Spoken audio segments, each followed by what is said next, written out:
예배 때 찬양대원들이 드린 찬송의 가사, 꿀송이보다 달고, 그리고 내 귀에 음악 같으니, 그런 가사가 있어서 제가 고맙다고 말했습니다.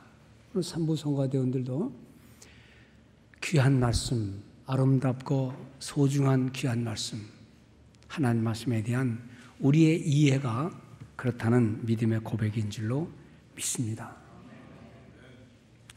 창세기 1장에 보면 하나님이 말씀하시되, 옛날 성경은 하나님이 가라사대, 갈하시되, 일갈하신다, 말씀하신다, 그 말입니다. 여기 갈하시되, 가라사대라는 말은 소리 높여 외친다, 간절히 말한다, 목맨 소리로 순종을 요구하는 말씀, 알아주기를 원하는 말씀을 할 때 가라사대. 그렇기 때문에 자식이 부모에게 가라사대 그러면 안 돼요.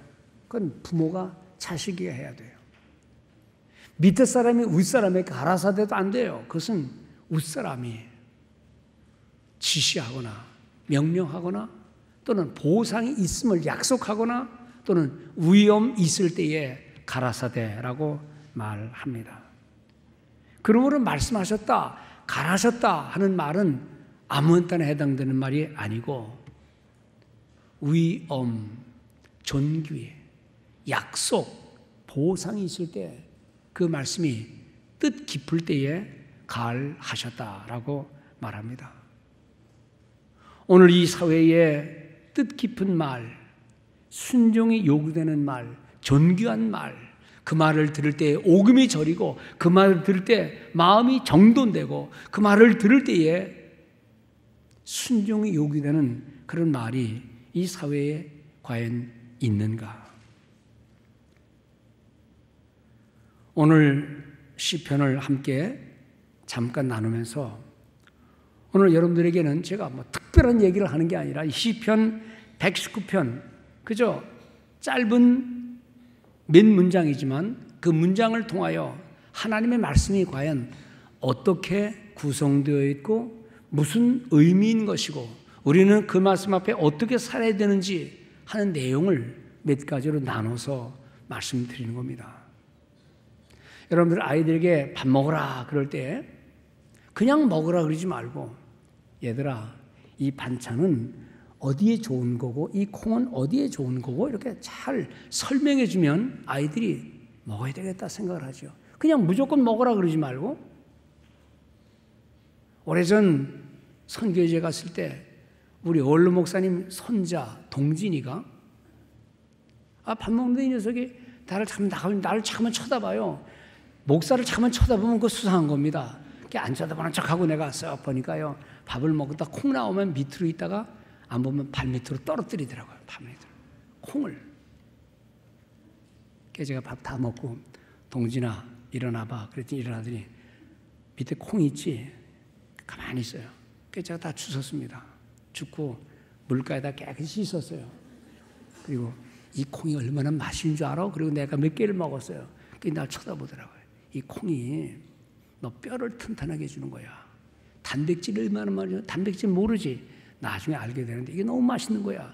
그래서 제가 몇 개 먹고 먹어봐 그랬더니 먹더라고요. 그 다음부터는 잘 먹더라고요.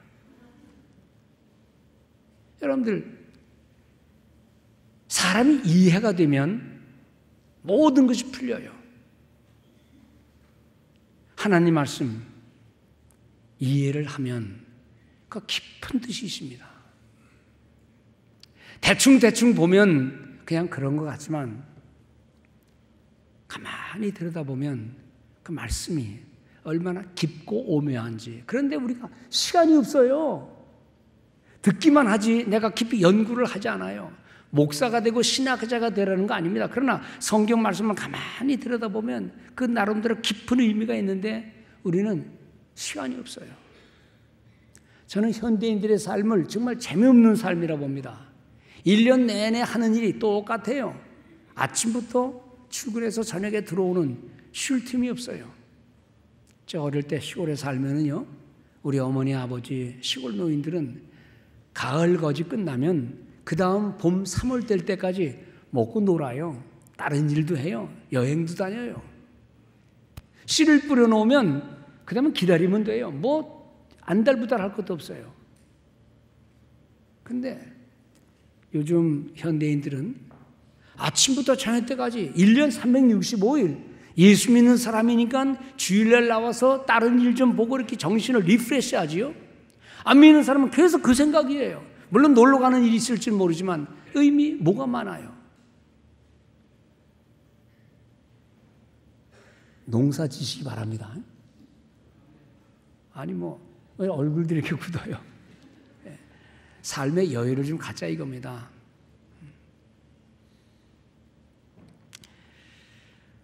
시편 119편을 보면 우리가 하나님 말씀을 가만히 들여다보면 여기는 많은 특징이 있는데, 여러분들 시편을 119편을 보면 굉장히 긴 절이에요. 그 긴 절이 이렇게 토막토막 나눠 있습니다. 몇 개로 나눠 있는 거 아니? 22개로 나눠 있어요. 엄격히 말하면 21개지만 거기 알파벳을 비슷한 거를 하나로 묶었기 때문에 21개의 단락으로 꾸며진 건데, 각 단락의 시작은 히브리 자음이 22개인데 22개의 단락으로 꾸며져 있어요. 매 단락의 처음은 영어로 말하면 알파벳의 A로, 그 다음은 B로, 그 다음엔 C로 시작되는 단어예요. 우리식으로 말하면 첫 글자는 가, 두 번째는 나, 그 다음엔 다라고 정교하게 꾸며진 시입니다. 그냥 되는 대로 막 쓴 게 아니라 시편의 기자는 아주 정교한 마음으로 깊은 생각과 의도를 가지고 시를 만드는 거예요. 하나님 말씀은 그냥 아무나 기분 좋을 때 나쁠 때 아무렇게 쓴 게 아니라 하나님의 계시의 말씀을 갖고 본인의 저자와 청중들의 마음과 이 현실 세계를 이해하면서 하나님의 말씀을 가지고 인생을 구원하기 위한 아주 고도의 정교한 계산된 언어라는 사실을 이해하시기 바랍니다. 여러분들 이 꽃을 보세요. 그냥 되는 대로 꽂아놓은 겁니까? 얼마나 꽂고자 하는 사람의 마음과 상태, 이거를 오늘에 맞게 꾸민 거예요. 이렇게 꾸미면은요, 남미에 가면 사람들 별로 신경 안 써요. 이건 별로. 왜? 그 사람들은 빨간 걸 좋아하고 파란 걸 좋아하고 아주 그냥 진한 걸 좋아하니까 꽃을 봐도 옷을 입어도 그런 걸 입어요. 그런 걸 우리가 갖다 놓으면 우리는 촌스럽다 그래요.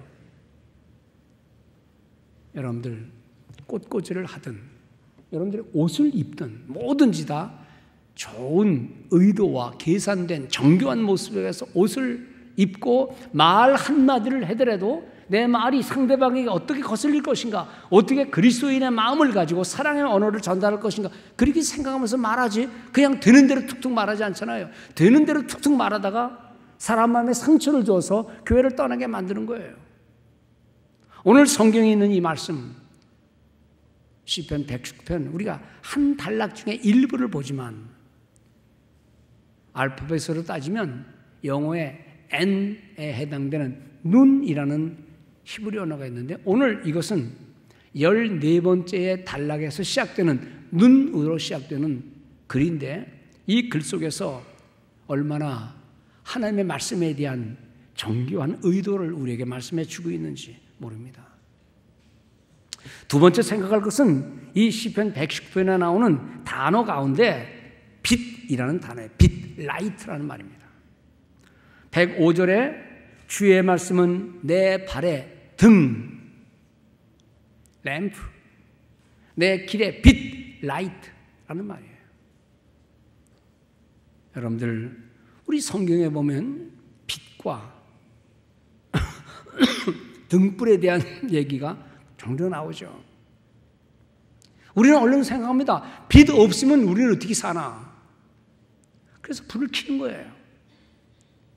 인생의 어두운 마음을 밝게 하고 절망에 있는 사람에게 일으키는 그 밝은 빛, 그것은 육신의 눈에 보이는 빛이 아닌 마음을 밝게 하는 하나님의 말씀이라는 거예요.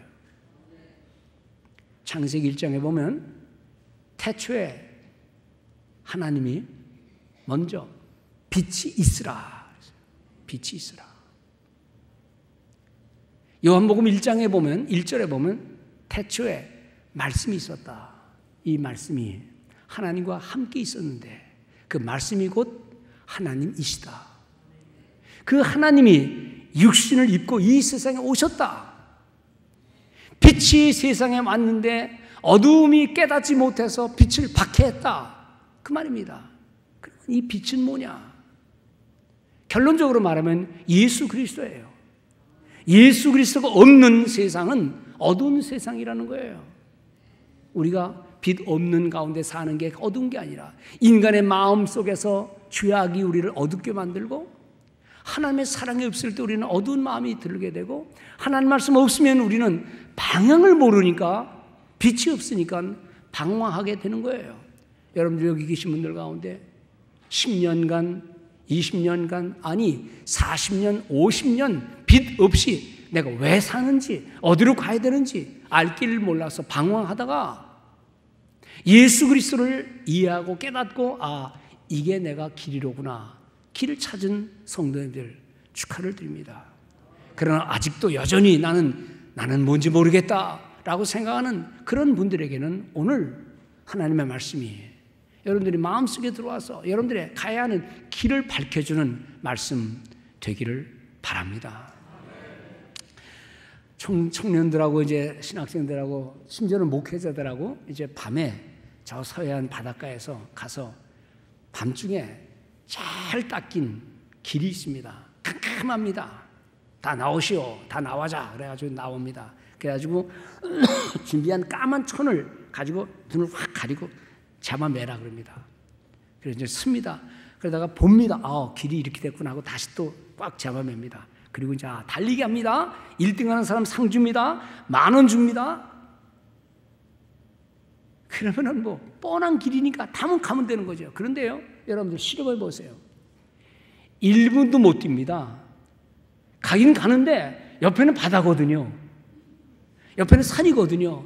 근데 곧장 가면 되는데 눈을 감고 달리니까 앞에 안 보이니까 처음에 한 10초 동안은 돈 10,000원 얻어먹으려고 상 받으려고 막 뛰다가 그 다음에는 이러면서 달립니다. 이거 혹시 이거 바다 아니야? 산 아니야? 거기 무덤들이 많은데 무덤에 비석 아니야? 못 가요. 그래서 달리다가 한 1분쯤이다 눈을 떼라 그럽니다. 정상적인 길인데 어두워서 모르니까요 못 가는 거예요.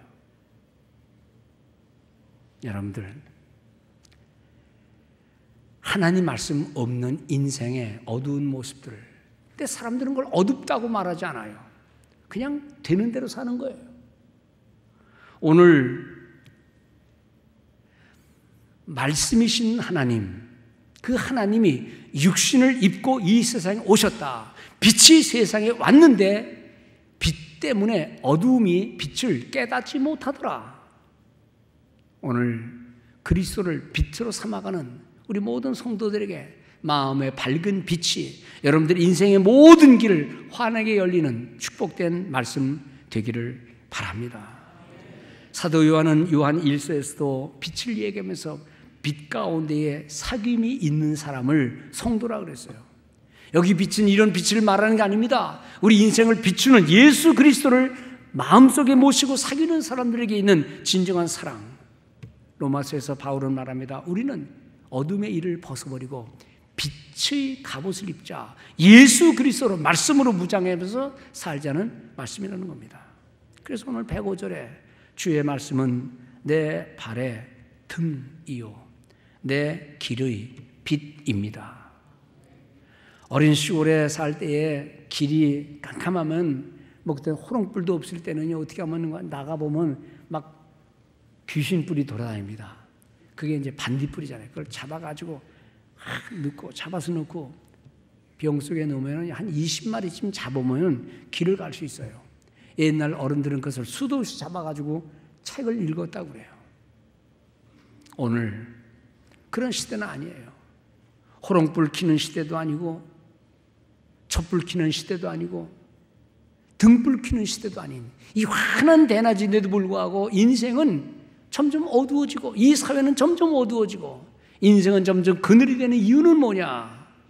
진정한 빛, 말씀의 빛 대신 주님을 마음속에 모시지 못할 때 있는 인생의 어두운 모습인데 오늘 빛의 자녀들인 우리 모든 성도들께서 마음속에 큰 마음의 빛, 성령의 빛, 말씀의 빛을 갖고 어두운 인생들을 밝혀주시는 소명의 사람들 되시기를 바랍니다.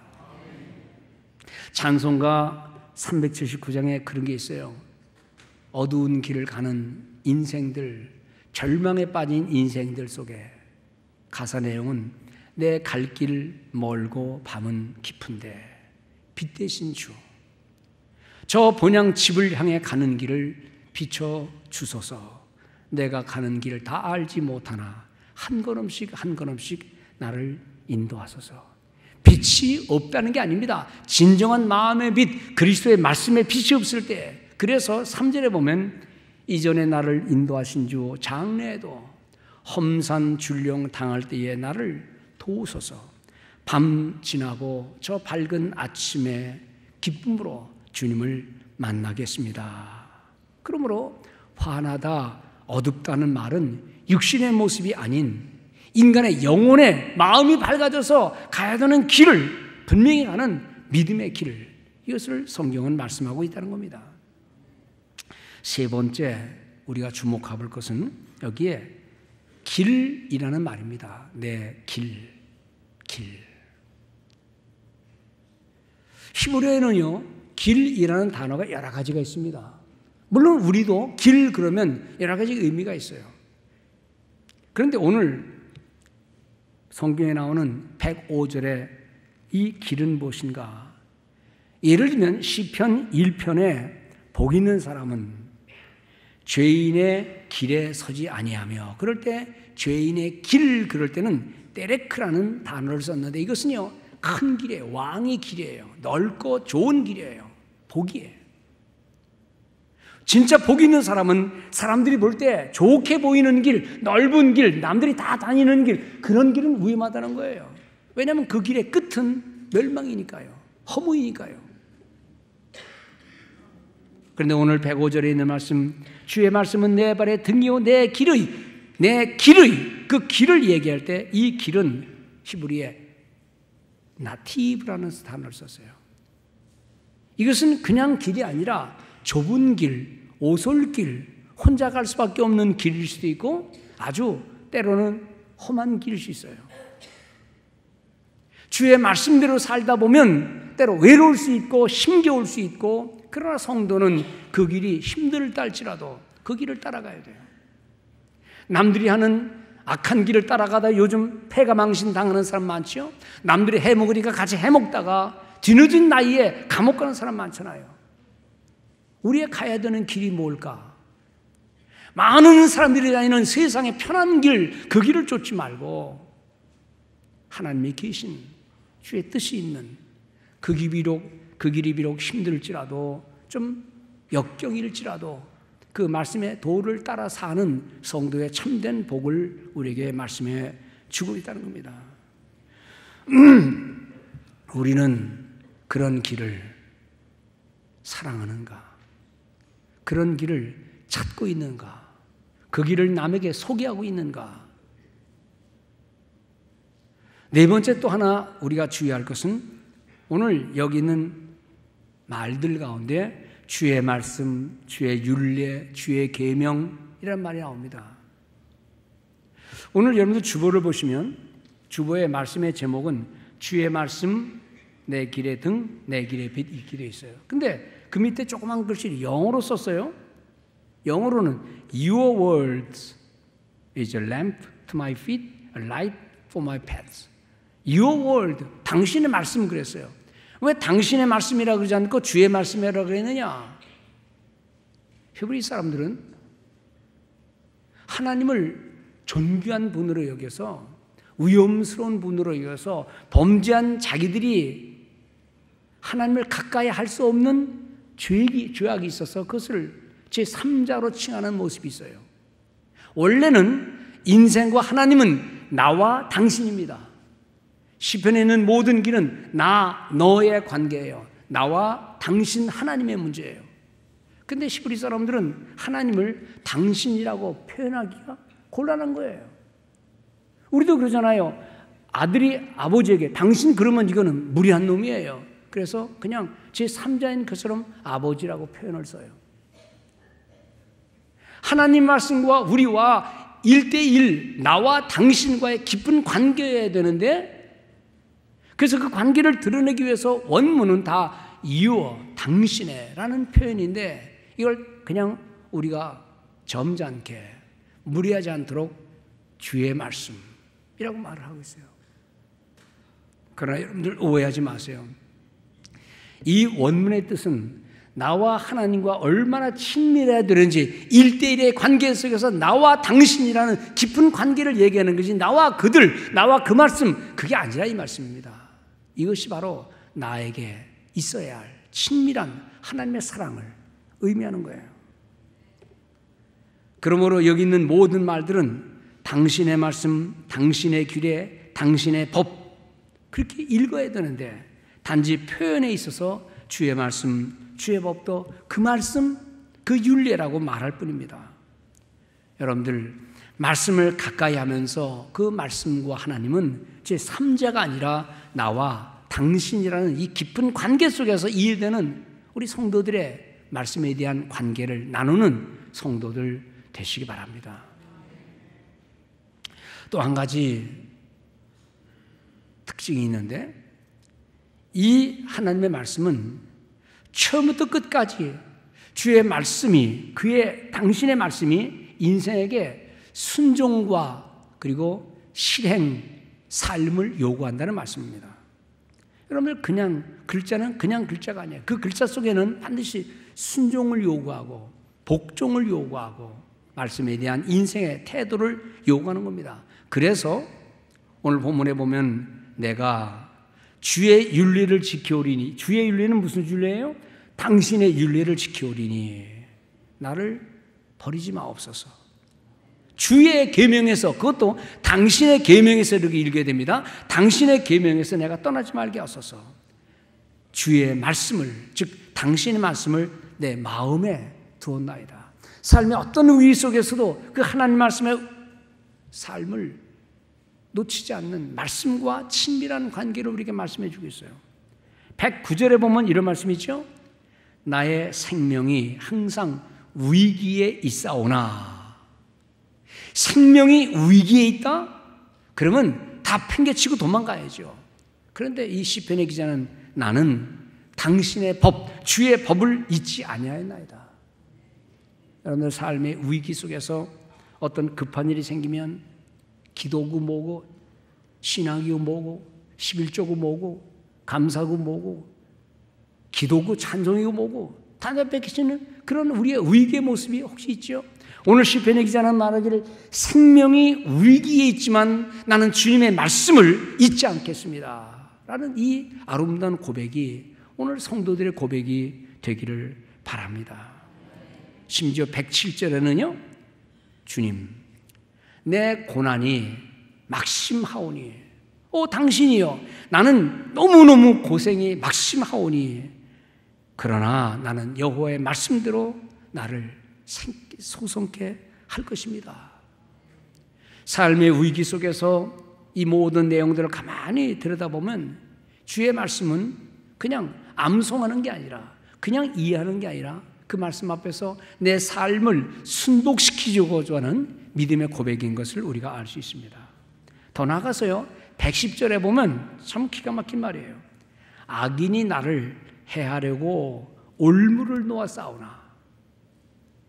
나를 해치려고 온갖 악한 계획을 다 세웠는데 그러는 중에도 나는 주의 법을 잊지 않겠습니다. 여러분들 삶의 위기 있을 때 교회고 신앙이고 어려우면 헌금이고 11조고 바치는 거고 뭐고 다 그냥 없애버려요. 효자는 많이 벌든 적게 벌든 아버지에게 드릴 용돈을 구별해서 드리는 게 진짜 효자지요. 성도는 하나님 앞에 드려야 할 마음의 시간, 물질의 봉헌, 하나님 헌신의 모습들을 바쁘다는 이유로 책도 안 보고 성경 말씀 안 보고 분주하다는 이유로 시간 하나님과 대면도 없이 그럴 수는 없지요. 인생의 진정한 의미는 무엇이냐? 오늘 시편의 기자는 하나님과의 관계, 말씀과의 관계, 당신과의 관계 속에서 심지어 나쁜 놈들이 나를 해치려고 올무를 놓는 순간에도 하나님의 말씀을 잊지 않고 살아가는 거예요. 이걸 보면 우리는 얼른 누구를 생각할 수 있는 거니? 다윗을 생각할 수 있죠. 다윗, 바보 아닙니까 그 사람? 하나님은 사울을 버렸다고 그랬어요. 그러니까 사울은 하나님 앞에 적합한 인물이 아니에요. 그런데도 끝까지 다윗을 죽이려고 그랬어요. 어느 날 사울 임금이 군대를 끌고 와서 자기를 찾아서 죽이려고 그러는데 다윗은 부하들과 함께 굴 속에 숨어 있었어요. 지나가는데 사울 임금이 그걸 못 보고 지나가다가 소변이 마려웠는지 소변을 보는 거예요. 피곤해서 잠을 자는 거예요. 부하들이 뭐랍니까? 이때입니다. 바로 이때입니다. 죽이십시오. 다윗이 고백합니다. 아니야. 하나님의 기름 부은 자를 내가 손댈 수 없다. 그리고 멀리 저쪽 갔을 때 임금이여 이거 보세요. 당신의 옷자락입니다. 당신 얼마든지 죽일 수 있었는데 나는 그걸 선언 안 합니다. 사울 임금이여 왜 나를 그렇게 박해합니까? 그때 사울이 돌아섰어요. 일순간 돌아섰어요. 아니 하나님이 버린 인물이라 그랬는데 하나님의 신이 떠났다 그랬는데 그리고 내가 하나님의 자리에 그 임금의 자리에 올라가야 되는데 그만 죽이면 되는 건데 왜 안 합니까? 그것이 우리 생각과 다윗의 믿음과의 차이였어요. 하나님의 말씀에서 한치도 벗어나지 않게 하려고 비록 죄를 지을 땐 죄를 지었지만 그러나 정상적인 생각이 있을 때 하나님 말씀에서 한치도 벗어나지 않으려고 하는 다윗의 그 마음을 하나님은 아셨던 거죠. 억울한 걸 따지면 다윗처럼 억울한 사람 어디 있습니까? 그러나 하나님 앞에 사람들은 자 좋은 기회다, 이게 기회다라고 말했지만 아니요, 그것은 믿음이 아니다라는 그런 일념을 가지고 말씀 순종의 사람으로 살았던 다윗을 우리의 신앙의 모범으로 생각하는 우리 성도들 되시기 바랍니다. 내 생각, 내 판단 그게 아니라 하나님 말씀의 저울에 비추어서 이것이 하나님 말씀에 적합한 것이냐 아니냐를 저울질하면서 살아가는 우리 복된 성도들 되시기를 바랍니다.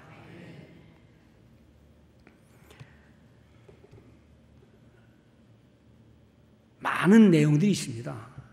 그러나 시간상 그저 몇 가지만 얘기한 겁니다. 내용을 가만히 들여다보면 구구절절 은혜가 되는 말씀입니다. 아까 우리 동진이 얘기했지만 또 어떤 청소년들이 요셉학당 가니까요. 여러분들이 국을 맛있게 해주는데 그냥 국을 대충 끓여줘야 되는데 우리 김민식 목사님이 거기다 이것도 쓸고 저것도 쓸고 마늘도 쓸어놓고 또 파를 또 사오래요. 그래서 파를 다 다져가지고 또 국을 끓여줍니다. 그러면 애들이요 파 골라내고 메리츠 골라내고 마늘 가루 골라내고 그 국만 먹어요. 그래서 제가 가만히 있다가 양파 골라냅니다. 파 골라냅니다. 그럼 제가 주워 먹고 야, 이 기가 막힌 파를 니들이 안 먹다니. 근데 무슨 말 할지 기다려요. 야, 이 양파는 말이야. 파는 너희들이 머리를 자극시켜서 지혜롭게 하고 머리를 잘 쓰게 하는 거야. 나는 어릴 때 이 양파를 많이 먹었어야 되는데 너무 늦었어. 이건 15살 이전에 먹어야 되는 거거든. 그리고 내가 먹어요. 그러면 지들이 또 먹어요, 그걸. 그래서 김민식 목사님이 또 많이 쓸어가지고 양파를 집어넣지 많이. 그럼 애들이 양파 걷어놓고 딴 것만 먹어요. 양파 얼마나 좋은 줄 아니? 엄마 뚱뚱하냐? 엄마한테 가서 양파 많이 먹으라 그래. 그러면 말이야 이 콜레스테롤이나 나쁜 거에 다 빠지는 거고 몸에 건강에 최고예요. 그러면 그때 또 먹어요. 여러분들 하나님 말씀을 대충 보지 말고 좀 연구도 하기도 하고 생각도 하고 묵상도 하고 우리 삶이 좀 분주하긴 하지만 하나님 말씀이 생명이라 그랬으니 달고 오묘한 말씀이라 그랬으니 꿀 같은 말씀이라 그랬으니 이 말씀 함께 나누는 성도들 되시기 바랍니다. 왜 오늘 이 말씀 드린 줄 알아요? 요즘 방학 때잖아요. 애들은 시간이 좀 있잖아요. 학원에 보내고 끝나는 게 아니라 좀 애들하고 시간을 보내면서 분주하지만 우리 엄마가 읽다가 부지런히 뭐 하다가 아이고 가만있어 내 정신 좀 알아. 이거 내가 성경 읽어야 될 시간을 놓쳤네. 야 잠깐 기다린다. 성경 읽어야 돼. 아이고 내 정신 좀 봐. 오늘 기도하는 걸 딱 깜빡이는 잠깐만 내가 10분만 기도하고 올게. 우리 자녀들을 위해서 그렇게 하는 거예요. 분주한 생활이지만 우리 자녀들이 엄마 아빠의 행하는 모든 모습들과 말을 보면서 뭔가 각인이 될 수 있도록 먼저 우리 부모님들이 바쁘지만 성경 읽는 시간을 가지세요. 그리고 더 깊이 이해하는 시간을 가지세요. 오늘 보니까요 56절 보면 이렇게 말씀되어 있어요. 내 소유는 이것이니 주의 법도, 이것도 뭐예요? 당신의 법도를 지킨 겁니다. 내 소유는 이것이니, my possession, 내 재산은 이것이니. 재산, 이 재산은 뭐냐? 돈이 재산이지요. 집이 재산이지요. 근데 다윗은 말하기를 내 재산은, 내 소유는 주님의 말씀을 따라 행한 것, 이것이 내 진정한 재산입니다. 아멘이 지은 거 보니까 이런 재산 말고 좀 딴 거 돈 되는 재산. 여러분들 유럽 사람들이 처음에 미국에 왔는데 이 아메리카 데리고 와 보니까 이 친구들이 반짝반짝 빛나는 걸 가지고 공기놀이 하는 거예요. 가만히 보면 다이아몬드고 금이에요. 그래서 옥수수 주고 옷 주고 금을 사는 거예요. 인디안들은 금의 가치를 몰랐어요. 그냥 놀이예요. 뭐가 가치가 있는 줄 알 때 우리는 덜 가치 있는 것을 주고 가치 있는 걸 사는 겁니다. 하나님 말씀이 얼마나 가치 있는 것인지를 현대인들은 몰라요. 모르니까 사회는 점점 어지러워지는 것이고 인생은 혼돈의 길을 가는 것이고 잘 산다는 것 같지만 바른 길을 가지 않는 거예요. 저는 어릴 때 시골에는 신문지 조각도 없어요. 근데 저희 집에는 종이가 많아요. 무슨 종이냐? 무슨 종이인지 몰랐지만 우리 아버지 책상 열면 빳빳한 종이들이 많아요. 딱지치기 하는 거예요. 딱지치기 할 때 그 종이는 내가 동네 애들 종이를 다 딸 수 있어요. 나중에 그게 유가증권인 거를 몰랐지요. 돈덩어리인데 아버지 사업하면서 돈 대신 그걸 다 받아서 집에 챙겨놓은 건데 나는 종이 없나 찾아가지고 그 종이 끼내서 딱지 잡으니까 다 동네 거 땄지요. 그래서 딱지를 다 따가지고 집에 오는데 아버지가 뭐냐 그래요. 오늘 이만큼 땄습니다. 야, 공부나 하지. 그리고 딱지를 내려놓는데 우리 아버지 이 종이 무슨 종이냐 그래요. 이거 제일 좋은 종이에요. 애들 거 다 이겨요 그냥. 나중에 알고 보니까 아버지 서랍에서 그 종이 조각을 제가 가지고 한 거예요. 죽도록 매맞았습니다. 다시는 그거 안 했습니다. 가치를 모르면 종이 조각이지만 가치를 알면 금보다 더 좋은 미래의 재산이죠. 사람이 어떤 관점에서 보느냐에 따라 그는 부자다, 가난한 자다라고 말할 수 있어요. 진짜 부자란 무엇일까? 물론 재물, 돈, 은행 어카운트, 그것도 우리의 재산 목록에 들어가는 거지만 이 다음 하나님이 보실 때에 너는 내 말을 얼마나 지키고 왔느냐, 내 말을 얼마나 존중히 여겼느냐에 따라 인생의 갈림길이 달라질 수 있고 진정한 축복의 모습이 달라질 수 있다는 것입니다. 우리는 잘 말합니다. 농사꾼은 땅이 많아야 된다. 학자는 머릿속에 든 게 있어야 된다. 사업가는 캐시가 있거나 또는 신용이 있어야 된다. 성도의 아름다운 진짜 행실의 모습은 뭐냐? 그런 거 때로는 있다가도 없어지는 거예요. 그러나 하나님이 평가하실 때, 우리 아버지가 나를 볼 때, 아휴, 이 녀석 그 딱지 무슨 소용이 있다고, 그 굿을 아무리 따봤자 그게 무슨 소용이 있다고, 저는 그게 제 목숨과 같아서 그 따느냐고 애들하고 싸웠어요. 근데 아버지 입장에서 보면은 철없는 짓이에요.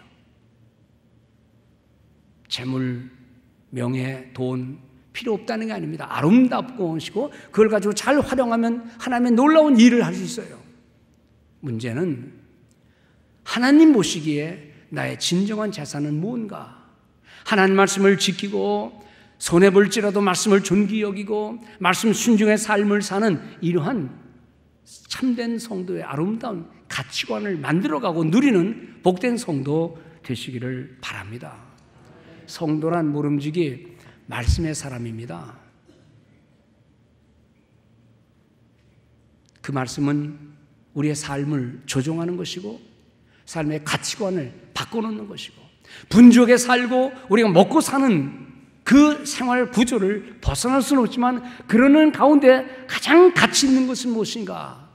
말씀을 존귀히 여기면서 말씀 순종의 삶을 살아가는 우리 모든 성도들 되시길 바랍니다.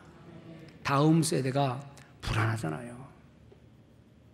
어젠가 뉴스를 들어보니 어떤 기독교 이름을 흉내낸 교단에서